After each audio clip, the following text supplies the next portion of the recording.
안녕하세요. 하베스트 대학교 기독교 윤리학 교수 이성상입니다.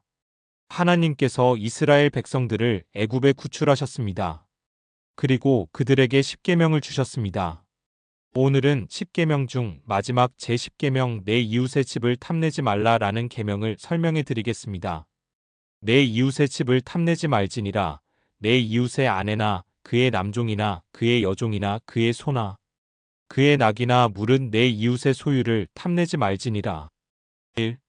탐심이란 무엇인가요? 십계명에 따르면 10번째 계명은 집, 배우자, 하인, 동물 및 기타 소유물을 포함하여 이웃의 소유물을 탐내지 말라고 구체적으로 경고합니다. 다른 사람의 소유물에 대한 욕망으로 묘사되는 탐심에 대해 말씀하시는 것입니다. 탐심은 단순히 어떤 것에 대한 욕망 이상이라는 것입니다. 이것은 불만, 시기, 그리고 궁극적으로 죄악된 행동으로 이어질 수 있는 태도입니다. 탐욕이 우리 마음에 뿌리를 내리도록 허용할 때 그것은 우상이 되어 하나님에 대한 우리의 헌신을 대체하고 우리의 우선순위를 왜곡시킬 수 있습니다. 물질적 소유물이나 다른 사람의 욕망에 대한 이러한 잘못된 초점은 우리가 탐내는 것을 추구하는 과정에서 거짓말, 도둑질, 심지어 다른 사람에게 해를 끼치는 것과 같은 다른 계명을 어기도록 이끌 수 있습니다. 탐심의 결과를 강조함으로써 성경은 개인이 마음을 지키고 자신이 가진 것으로 만족할 것을 권합니다. 물질적 소유보다 사랑, 친절, 관대함과 같은 영적 가치를 우선시하도록 일깨워줍니다. 자신을 위해 재물과 재산을 모으려 애쓰는 것보다 하나님의 가르침에 따라 의롭고 유덕한 삶을 추구하는 데 중점을 둡니다. 2. 탐심의 확장에 대하여 살펴보겠습니다. 다윗과 밧세바의 이야기는 탐욕에서 비롯될 수 있는 죄의 진행을 보여줍니다. 밧세바에 대한 다윗의 탐욕은 그를 그녀와 간음하게 하여 7번째 계명을 어겼습니다. 밧세바가 임신했을 때 다윗은 그녀의 남편 우리아가 그녀와 동침하고 아이에 대한 책임을 지기를 바라며 전쟁터에서 다시 데려와 자신의 죄를 숨기려고 했습니다. 그러나 충성스런 장군 우리아가 다윗 왕의 계획에 협조하지 않자 다윗은 결국 제6계명을 어기고 우리아를 살인을 했습니다. 억제되지 않은 탐욕이 어떻게 일련의 죄악적인 행동으로 이어져 개인뿐만 아니라 관련된 다른 사람들에게도 심각한 결과를 초래할 수 있는지를 보여주는 강력한 예입니다. 그것은 탐욕의 파괴적인 특성과 그것이 사람의 도덕적 판단을 타락시키고 일련의 위반으로 이어질 가능성을 보여줍니다. 여호수아서에 나오는 아간의 이야기는 이스라엘 백성이 여리고를 정복하는 과정에서 일어난 개인적인 탐욕에 대해 말씀하고 있습니다. 아간은 성읍의 전리품을 취하지 말라는 명령을 받고 이에 불순종하여 재물을 탐내어 물건을 몰래 취했습니다. 그의 탐욕은 하나님의 명령을 어겼을 뿐만 아니라 이스라엘 공동체에 참혹한 결과를 가져왔고 그 후에 전투에서 패배했습니다. 예수님의 제자 가룟 유다는 은하 30에 예수를 배반하였습니다. 그의 탐욕은 예수님에 대한 충성심과 헌신보다 물질적 이득을 더 중요하게 여기게 했습니다. 유다의 배반은 궁극적으로 예수의 십자가 처형과 유다 자신의 절망과 후회로 귀결되었습니다. 이 예들은 탐욕의 위험과 개인을 파괴적인 길로 이끄는 잠재력에 대한 성경 이야기의 강조를 강조합니다. 그들은 마음을 지키고 영적 가치를 우선시하고 탐욕과 물질적 욕망의 함정을 피하도록 촉구하는 교훈적인 이야기 역할을 합니다. 이처럼 10번째 계명이 금하는 탐욕은 이웃에 대한 모든 행악의 근원이 되는 것을 알 수 있습니다. 하나님께서 제10계명을 다른 모든 계명의 제일 마지막에 두신 것은 우리를 사랑하는 하나님의 거룩한 지혜입니다. 10번째 계명을 다른 계명의 끝에 배치한 것은 이전 계명을 범하는 것을 방지합니다. 마음의 내적 욕망과 동기를 해결함으로써 탐욕스러운 생각에서 다른 계명을 범하는 외적 행동으로 발전하는 것을 방지하는 보호장치 역할을 합니다. 3. 자족하는 마음을 가져야 합니다. 마음 깊은 곳에서 하나님 앞에 순결하고 충실하게 서기 위해 우리가 따를 수 있는 몇 가지 중요한 원리가 있습니다. 무엇보다도 예수 그리스도 안에 있는 영원한 생명을 바라보면서 항상 참된 만족을 누릴 수 있어야 합니다. 물은 내 이웃의 소유를 탐내지 말지니라라는 계명은 자족하는 마음을 가지라는 요구입니다. 모든 탐심은 불만에서 시작합니다. 하나님께서 허락하신 자기의 몫에 만족하지 못할 때 우리는 그 순간 수많은 다른 죄의 유혹에 직면하게 됩니다. 상대적 빈곤이라는 불만이 마음에 들어와도 하나님의 자녀는 하나님께서 우리에게 주신 것들에 대하여 진심으로 감사하며 만족할 수 있어야 합니다. 그리고 우리를 향하신 하나님 아버지의 사랑과 능력을 전적으로 신뢰하면서 사도 바울처럼 어떠한 형편에든지 내가 자족하기를 배웠노라라고 간증하며 살아갈 수 있어야 합니다. 성취와 만족의 궁극적인 원천은 예수 그리스도와의 관계에서 옵니다. 예수님을 신뢰하고 영생에 초점을 맞춤으로써 물질적 소유나 세상적인 욕망에서 자유할 수가 있습니다. 그리스도인은 감사하는 태도를 기르고 하나님께서 주신 것에 만족하는 법을 배우는 것이 필수적입니다. 자신을 다른 사람과 비교하기보다 하나님의 선하심에 초점을 맞추면서 삶의 축복을 인식하고 감사해야 합니다. 불만이 마음에 뿌리를 내리도록 허용해서는 안 됩니다. 탐심은 수많은 다른 유혹과 죄로 이어집니다. 경계를 늦추지 말고 하나님의 공급이 나에게 충분하다는 것을 신뢰하면서 이미 주신 것에 만족하기로 작정해야 합니다. 하나님의 말씀을 통해 마음을 새롭게 하고 나의 소망을 하나님의 뜻과 일치시키기 위해 힘써야 합니다. 성경은 만족하고 신실한 삶을 사는 방법에 대한 지혜와 지침을 제공하므로 이 성경 구절들을 묵상해야 합니다. 성령의 인도하심과 능력을 의지하여 탐욕을 이기고 하나님의 계명대로 살아야 합니다. 하나님 앞에서 순수하고 신실한 삶을 사는 것은 평생의 여정입니다. 매일의 헌신과 기도, 하나님의 은혜에 대한 의존이 필요합니다. 꾸준한 헌신과 하나님과 깊은 관계를 갈구함으로써 진정한 만족을 경험하고 하나님의 뜻대로 살 수 있습니다. 이 마지막 계명 앞에서 그리스도인 자신의 형편만을 바라볼 때는 항상 절망할 수밖에 없습니다. 하지만 그리스도인은 이 계명의 완성자이신 예수 그리스도를 바라보아야 합니다. 매일 주님만 의지하고 살아간다면 우리도 이 계명을 온전히 지켜갈 수 있을 것입니다. 많은 시간을 함께 보내며 직위와 급여와 권력이 주요 요소가 되는 직장에서 탐심이 발생합니다. 그리스도인이 직장에서 성과, 진급 또는 보상을 원하는 데는 정당한 이유가 많을 것입니다.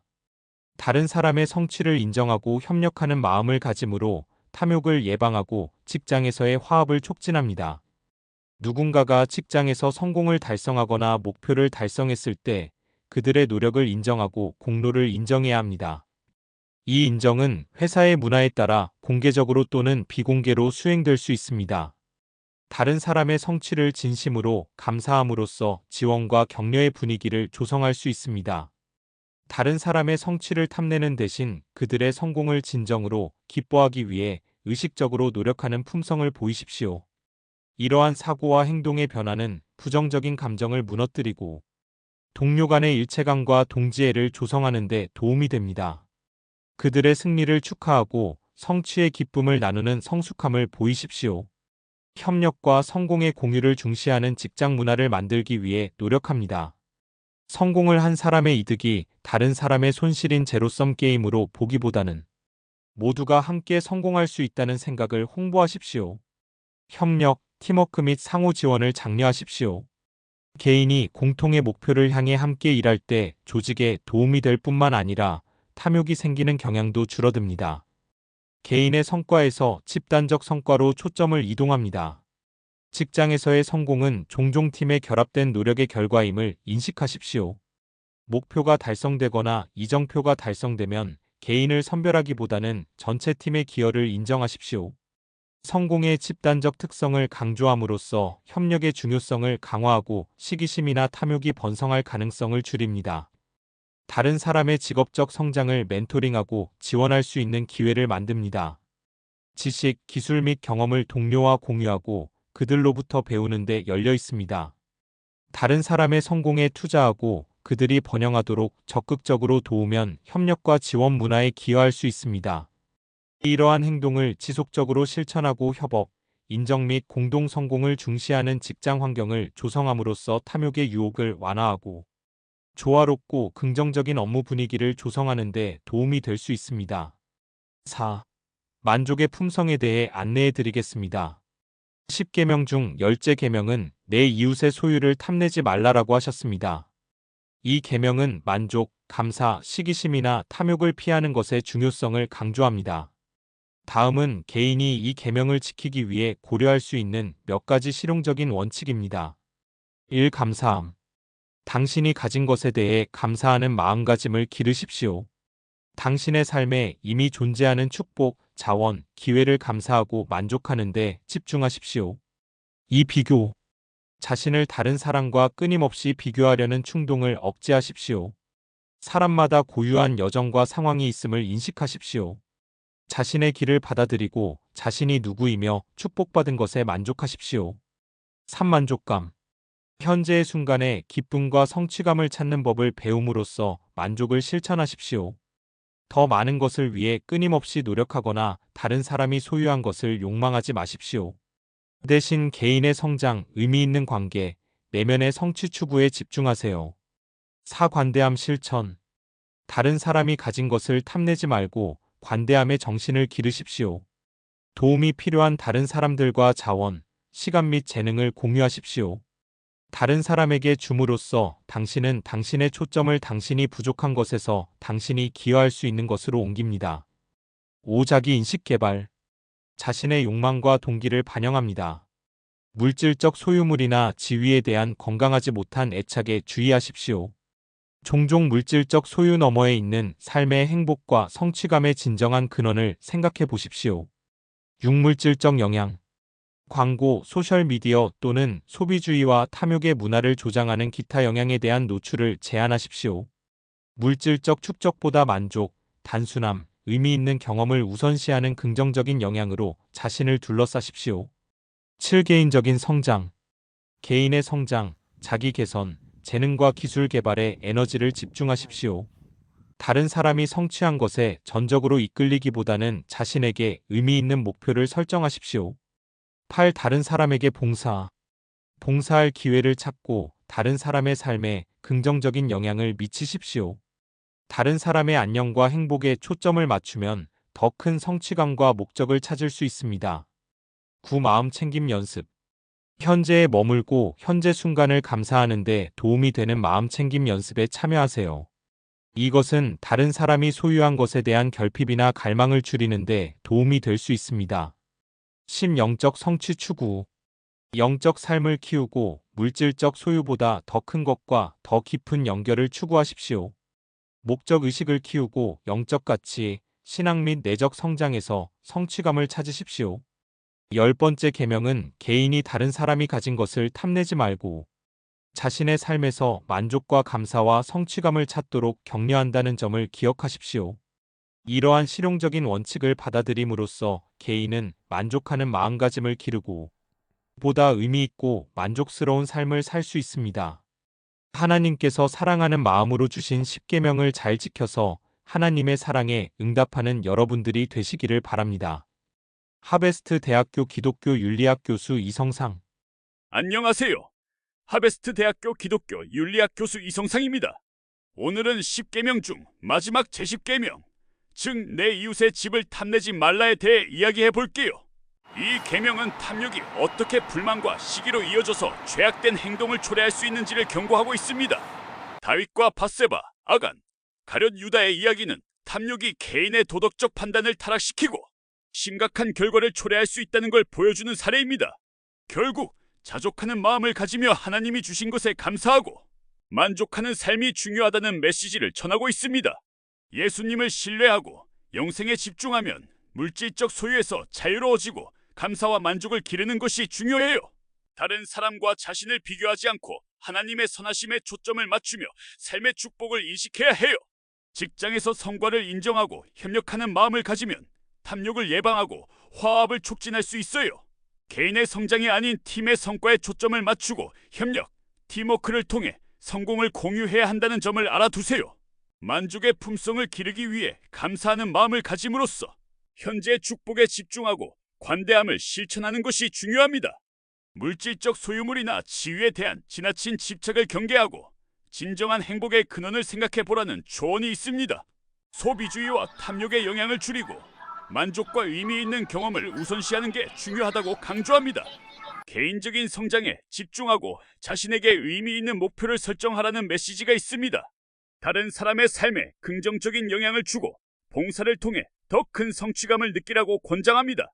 마음 챙김 연습을 통해 현재를 감사히 여기면 결핍감이 줄어들 수 있다고 설명합니다. 영적 성취를 추구하며 물질적 소유보다 더 큰 연결을 찾는 것이 중요하다고 말합니다. 타인의 것을 탐내지 말고 자신의 삶에서 만족과 감사함을 찾으라는 메시지가 전달됩니다.